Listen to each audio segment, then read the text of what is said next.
Salam alaikum. Professeur Dahnoun Redouane de la Faculté des sciences juridiques, économiques et sociales de Casablanca, responsable du module mathématiques financières, semestre 2. La dernière séance, nous nous sommes arrêtés au calcul de l'annuité. Je vous rappelle le pourquoi de ces deux cellules, le taux mensuel proportionnel, que j'avais répété 2 fois, c'était pour se tromper. On s'est trompé. Pourquoi on n'a pas trouvé la même valeur que celle qui est donnée par la banque? Pourquoi? Parce que nous avons travaillé avec un taux hors taxe. Une fois que j'ai fait que mon taux devient TTC, je l'ai multiplié par 1,07 parce que le 7% c'était le taux de TVA en vigueur durant les années 90, même début de 2000. On a trouvé la même valeur que celle trouvée sur le tableau d'amortissement réel de la Banque populaire. Bien, on continue. Après l'annuité, je peux calculer maintenant l'intérêt.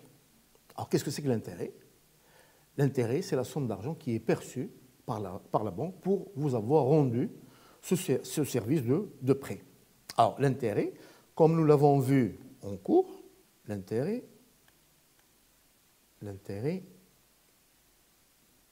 voilà, tableau d'amortissement, voilà, l'intérêt, c'est le capital, comme vous voyez sur le tableau d'amortissement, c'est le capital que vous devez rembourser, fois le taux d'intérêt bancaire. Donc, ce n'est pas TTC. Puisque la banque le met dans sa poche, ben, on applique le taux bancaire. Ce que le client va payer, ben, il paie tout le monde. Il paie et la banque et l'État. Donc, ça doit être un taux TTC. Là, je pense que c'est clair et élémentaire. Bien. Alors, pour calculer l'intérêt,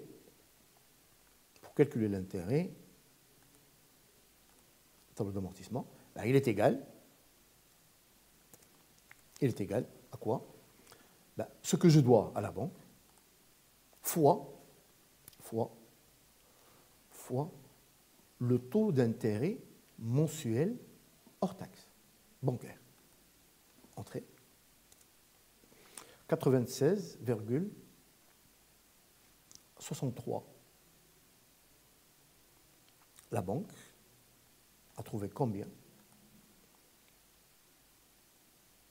Je vous rappelle le problème du zéro que nous avions en bas.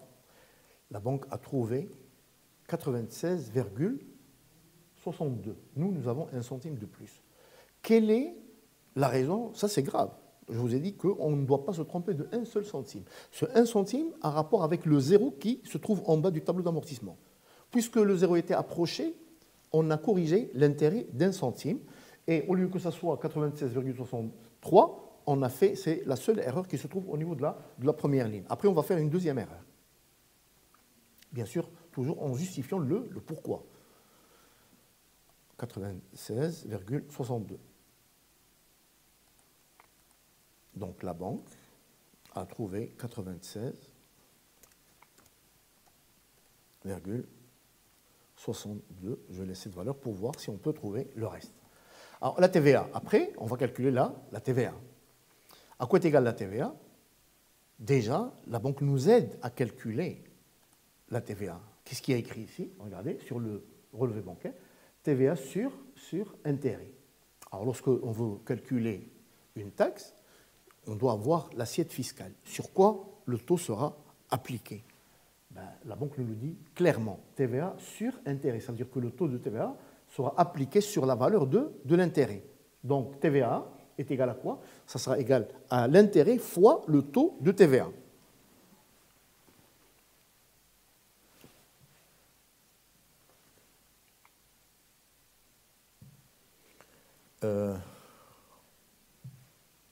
À quoi est égal TVA? Puisque c'est TVA sur intérêt, ça veut dire que TVA est égal, voilà, l'assiette fiscale, c'est l'intérêt fois le taux de la TVA. Je rappelle que ce tableau est ancien, datant de 1993, donc le taux de TVA était de 7%. Ça veut dire que je vais devoir multiplier l'intérêt par 0,07. Actuellement, le taux de TVA est de 10%. Alors vous prenez votre intérêt et vous le multipliez par 0,10, 0,1. on doit trouver 6,76. 6,76. Ben, égal l'intérêt fois 0,07 et on doit trouver, comme la banque, 6,76. Il n'y a plus de secret. Voilà. Vous voyez, 6,76. Attendez.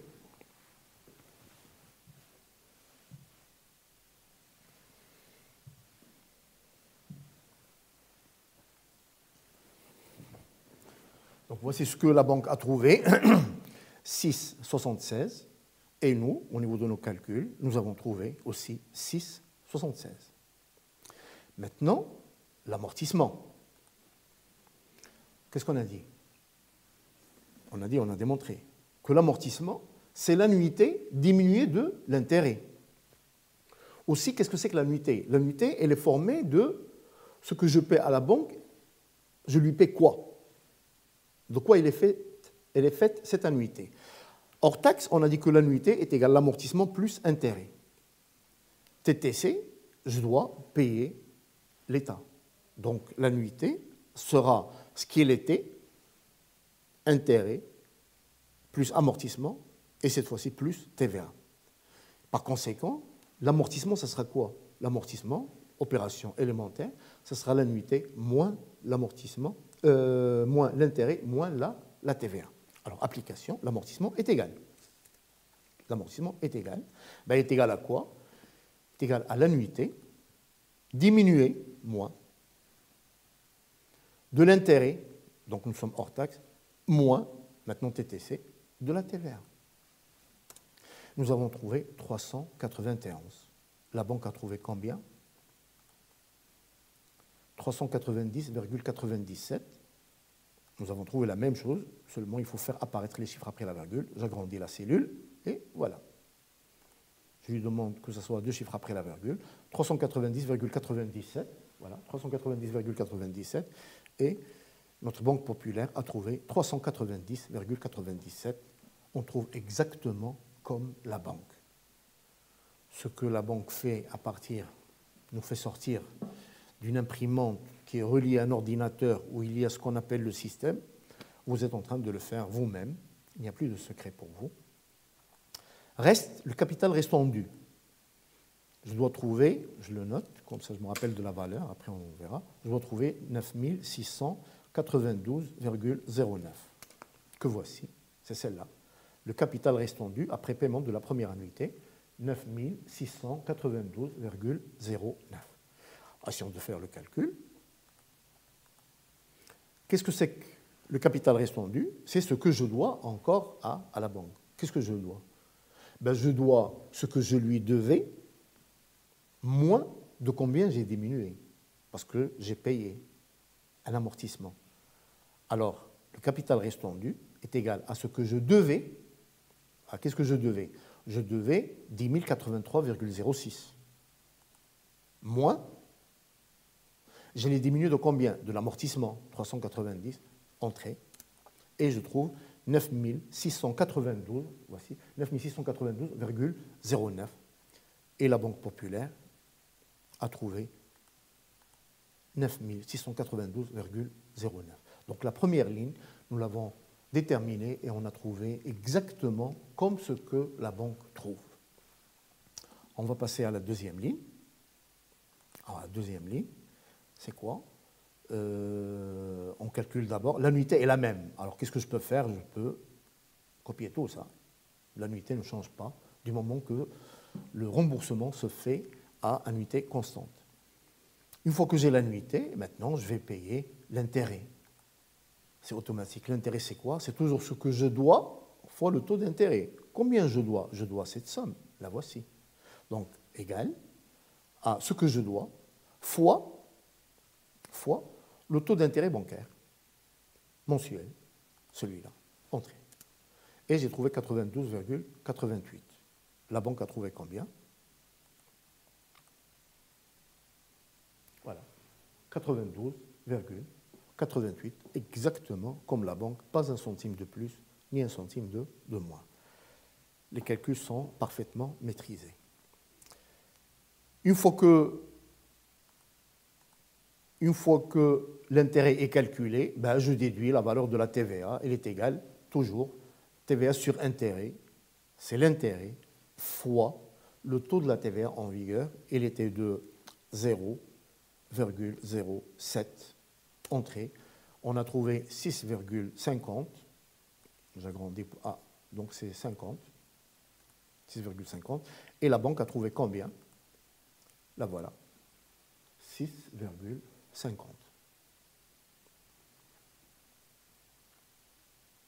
Finalement, l'amortissement. L'amortissement, c'est la même formule, toujours. Elle est égale à quoi? Ben, l'amortissement, c'est l'annuité. Diminuer moins. Vous voyez, les maths, je l'ai toujours dit, les maths, ils sont faits pour les littéraires. Lorsqu'on était au lycée, c'était des enseignants, Bac plus 4, qui nous disaient que les maths, ils sont faits pour les scientifiques. Les maths, ils sont faits pour les littéraires. Il faut être un docteur, je le suis, pour le dire. Les maths, c'est une langue. Je parle en anglais, je dis « and », mais je l'écris en français, je dis « et ». Moi, je parle en maths et je dis « moins », ou bien en français, je dis « diminuer », et je l'écris en langage mathématique par le symbole « moins ». En maths, il y a des symboles, comme dans une langue donnée, il y a des symboles ET, AND, etc. Donc moi, je parle en français, ou bien en espagnol, ou en anglais, ou en arabe, et j'écris mathématiquement. Donc c'est une langue. Et la langue, elle est faite pour les littéraires. Donc, qu'est-ce que c'est que l'amortissement? C'est H3, qu'est-ce que c'est que c'est l'annuité? Ça, c'est pas moi, ça c'est diminuer, je parle en français, diminuer de quoi? De l'intérêt. Et diminuer encore de ce que j'ai payé la TVA. Entrée. Et je trouve 394,97. 394,97. Je vais voir avec la banque, 394,97. C'est haut, l'amortissement. Elle est là. Voilà, 394,97.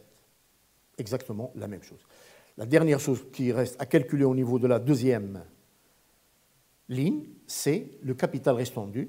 Et je vais devoir trouver, je le vois, comme ça, je me rappelle, je le note, je dois trouver 9000, je suis en train de le recopier, 297,12. Alors, est-ce que nous sommes capables de trouver cette valeur avec notre fichier Excel? On fait le calcul. Ce qui se ressemble, ça semble. Ce que je trouve dans une colonne, je dois le trouver toujours par la même formule. Ben, comme j'ai trouvé le CRD de la première période, je vais trouver le CRD de la deuxième. C'est quoi?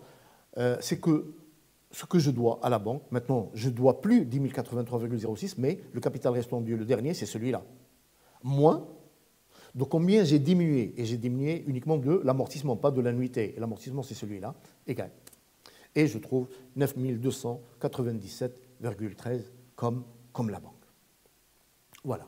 Je peux continuer. Troisième ligne, quatrième ligne, cinquième ligne, etc. Ça sera la même chose, aucun problème. J'ai dit tout à l'heure qu'on va faire une deuxième erreur. Cette deuxième erreur, remarquez ce tableau d'amortissement, comment il est présenté. Il y a un trait ici. Donc, j'ai fait le calcul à l'avance pour voir quand est-ce que l'erreur va apparaître. Pour cela, je vais faire une petite introduction, s'il vous plaît. Essayez de me suivre. C'est un exemple pédagogique. On va parler de ce que c'est que la propriété. Une propriété, qu'est-ce que c'est qu'une propriété? Une propriété, parlons des propriétés de l'être humain. Un être humain, lorsqu'il naît, il naît toujours avec, normalement, avec deux mains, avec deux pieds, avec une tête. C'est la caractéristique de l'être humain. Une des caractéristiques de l'être humain, c'est d'avoir des dents. Les poules n'ont pas de dents. Et c'est là l'importance de cet exemple. Est-ce que lorsque nous sommes nés, nous avions déjà les dents? Réponse non. Ça veut dire quoi? Comment ceci va se traduire mathématiquement? La propriété, contrairement à ce que les gens croient, c'est que la propriété va apparaître au démarrage. Non. Qu'est-ce que c'est qu'une propriété? Une propriété, c'est un phénomène qui peut apparaître à un moment donné et puis éterniser. Donc, lorsque moi je suis né, je n'avais pas de dents. Mais après 6 mois ou je ne sais pas combien de mois, j'ai eu mes dents. Et je vais les garder pour toujours. Donc, l'être humain a des dents. on va voir quelle est l'application mathématique de cet exemple. Ça, c'est pour retenir l'idée suivante, c'est que pour un phénomène donné, il se peut que certaines propriétés apparaissent à un rang donné et d'autres propriétés vont apparaître après. Et ce sont tous des propriétés. Pourquoi? Parce qu'une fois qu'ils vont apparaître, ils vont éterniser. C'est ça ce qu'il faut retenir de propriétés. Une fois qu'ils vont apparaître, ils vont éterniser. Donc, don, c'est une propriété des êtres humains que, par exemple, les poules n'ont pas, mais l'être humain ne l'a pas depuis sa naissance. Mais une fois qu'ils apparaissent, normalement, ils doivent rester jusqu'à la fin. Quelle est la relation avec ce que nous sommes en train de faire?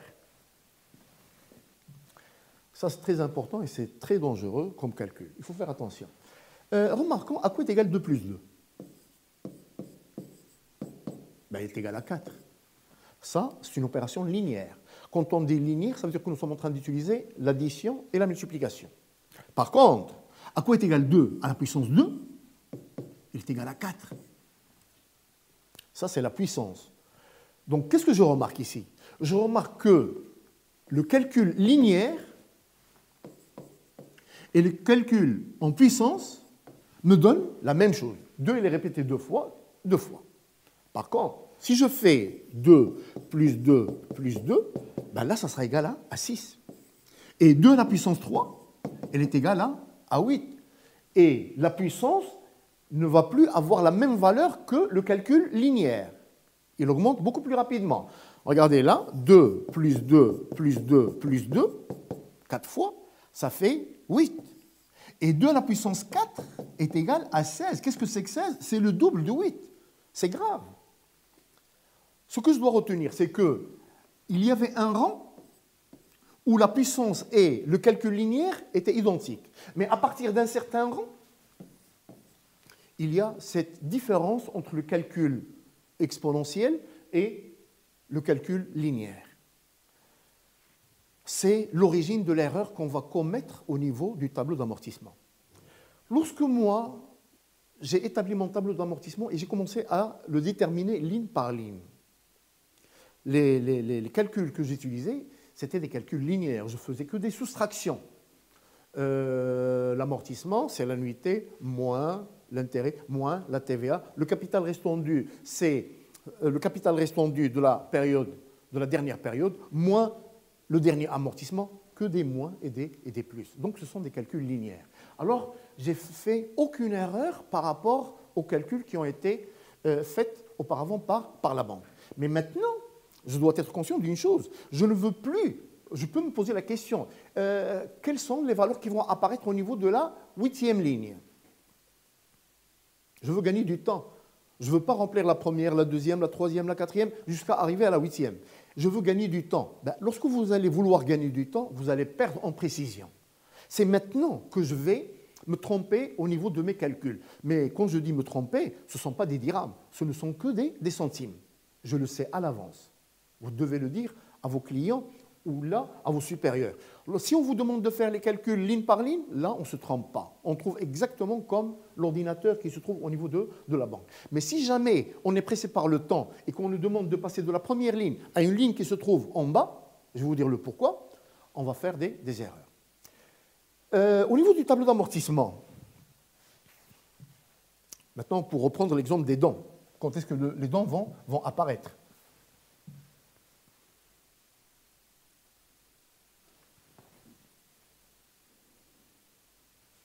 Oui. Alors, quand est-ce que les dons vont apparaître? Quand est-ce que l'erreur va apparaître?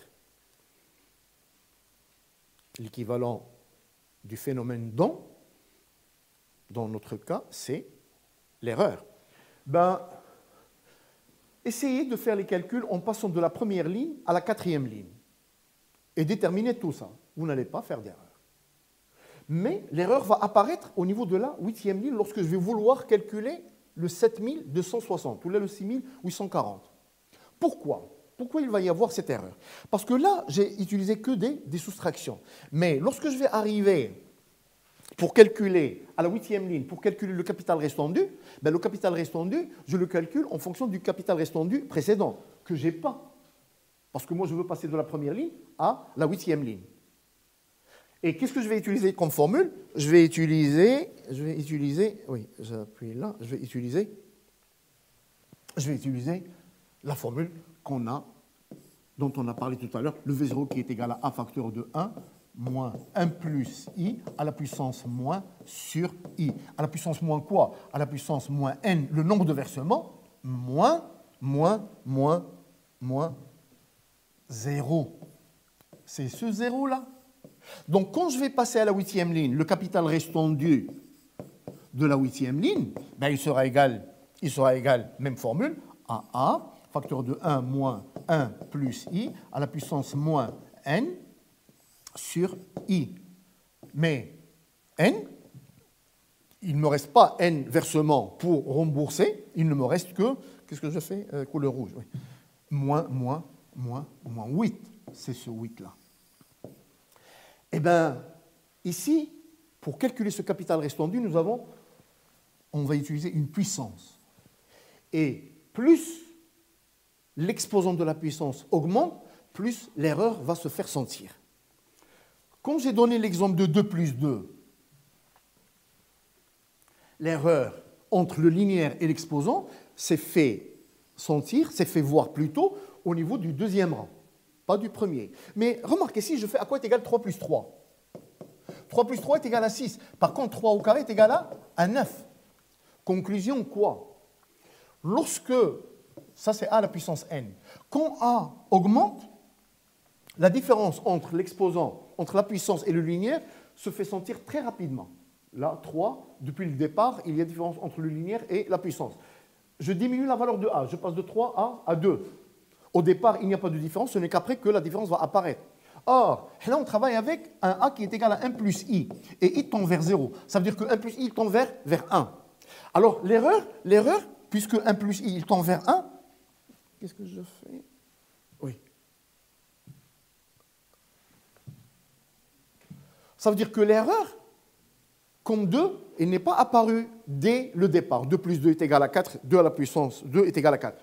Alors, puisque A est de l'ordre de 1, il va tarder à apparaître. Il ne va pas apparaître ni deuxième ligne, mais il va apparaître à la 8e ligne. Ça, on ne peut pas le prévoir. Moi, je le sais parce que j'ai fait les calculs à l'avance.